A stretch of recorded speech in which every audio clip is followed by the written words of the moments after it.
ابو ادریس خولانی رحمۃ اللہ علیہ فرمانے لگے میں دمشق کی جامع مسجد میں آیا، ایک چمکتا چہرہ، خوبصورت دانت، مسکراتی طبیعت، اللہ کی باتیں سنا رہا اور لوگوں کے دلوں میں اس کی محبت اور احترام قابل رشک تھا۔ کہیں دو رائے ہوتی تو لوگ ان سے آ کے اپنی بات پوچھتے، اس لیے کہ اس کی محبت ان کے دل میں تھی، اس کی عقیدت ان کے دل میں تھی۔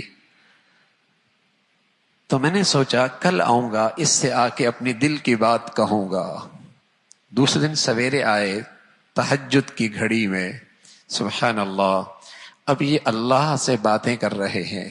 اللہ ہمیں بھی اس کی توفیق نصیب فرمائے کہ جو راتوں میں اللہ سے خیرات لیتے ہیں اور دن میں اللہ کے بندوں میں وہ تقسیم کرتے ہیں، اس میں برکت بہت ہوتی ہے۔ ہاں،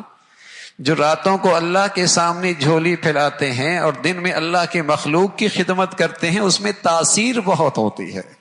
اس کا اثر بہت ہوتا ہے، اس میں برکت بہت ہوتی ہے۔ تو میں نے پوچھا یہ کون ہے؟ بتایا کہ حضرت معاذ ابن جبل ہے، رات کو تہجد میں اللہ سے مانگ رہے، اس گھڑی میں نماز سے فارغ ہوئے تو میں قریب ہو گیا۔ میں نے کہا انی احبک للہ، میں آپ سے اللہ کے لیے محبت کرتا ہوں۔ حضرت معاذ کرنے لگے للہ، اللہ کے لیے محبت؟ پھر میں نے کہا میں آپ سے اللہ کے لیے محبت کرتا ہوں۔ پھر حضرت معاذ نے پوچھا رضی اللہ تعالیٰ عنہ للہ، اللہ کے لیے؟ پھر یہی سوال، پھر حضرت معاذ نے وہی سوال کیا۔ جب تینوں مرتبہ سوال جواب کا تبادلہ ہو گیا تو حضرت معاذ فرمان لگے ابشر، خوش ہو جاؤ، خوشخبری لو، اللہ کے نبی نے بتایا ہے کہ اللہ نے کہا ہے، پھر خوش ہو جاؤ، اللہ کے نبی نے بتایا ہے کہ اللہ نے کہا ہے وجبت محبتی للمتحابین فی والمتزاورین فی والمتجالسین فی والمتبادلین فی،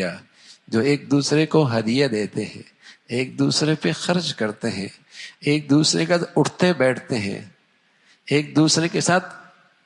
اٹھتے بیٹھتے ہیں، ایک دوسرے سے ملاقات کرتے ہیں اور ایک دوسرے سے محبت کرتے ہیں، اور یہ سب کچھ صرف اللہ کے لیے کرتے ہیں، تو اللہ کہتا ہے پھر ان سے میری محبت ضروری ہو جاتی ہے، پھر ان سے میری محبت ضروری ہو جاتی ہے، پھر مجھ پہ واجب ہے کہ میں انہیں اپنا محبوب بنا لوں۔ کوئی غرض نہیں ہے بیٹھنے کے ساتھ، اللہ کو لیے، اللہ کے لیے ہدیہ دینے کی کوئی غرض نہیں ہے، اللہ کو راضی کرنے کے لیے، اس پہ خرچ کرنے کی کوئی وجہ نہیں ہے، اپنے اللہ کو راضی کرنے کے لیے۔ اس سے ملاقات کی وجہ صرف اللہ کو راضی کرنے کے لیے، اللہ کے لیے میں اس سے مل رہا ہوں، اللہ کے لیے میں اس سے محبت کرتا ہوں۔ تو رسول اللہ صلی اللہ علیہ وسلم نے بتایا کہ اللہ سے محبت، اللہ کا محبوب بننے کا ایک بہت بڑا ذریعہ ہے کہ اللہ کے نیک بندوں سے، اللہ کے بندوں سے صرف اللہ کے لیے محبت کیا کرو۔ اور ساتھ یہ بات سمجھائی کہ یہ محبت پائیدار بھی بہت ہوتی ہے، یہ محبت پائیدار بھی بہت ہوتی ہے، اور پھر جس قدر خلوص ہوتا ہے، اخلاص ہوتا ہے، اخلاص ہوتا ہے کہ اس محبت میں کوئی اور چیز شامل نہیں ہے، اس تعلق میں کچھ اور چیز پیش نظر نہیں ہے، اس ملنے جلنے میں کوئی اور چیز پیش نظر نہیں ہے، جس قدر اخلاص ہوگا اتنے ہی اس عمل کی تاثیر بڑھیا ہوگی۔ تو رسول اللہ صلی اللہ علیہ وسلم نے یہ عمل بتایا ہے کہ اللہ کے لیے محبت کرو، اللہ کے لیے محبت کرو، اور رسول اللہ صلی اللہ علیہ وسلم نے یہ دعا بھی سکھائی ہے، اللہم انی اسألک حبک وحب من يحبك واجعل حبك احب الي من نفسي واهلي ومن ماء البارد۔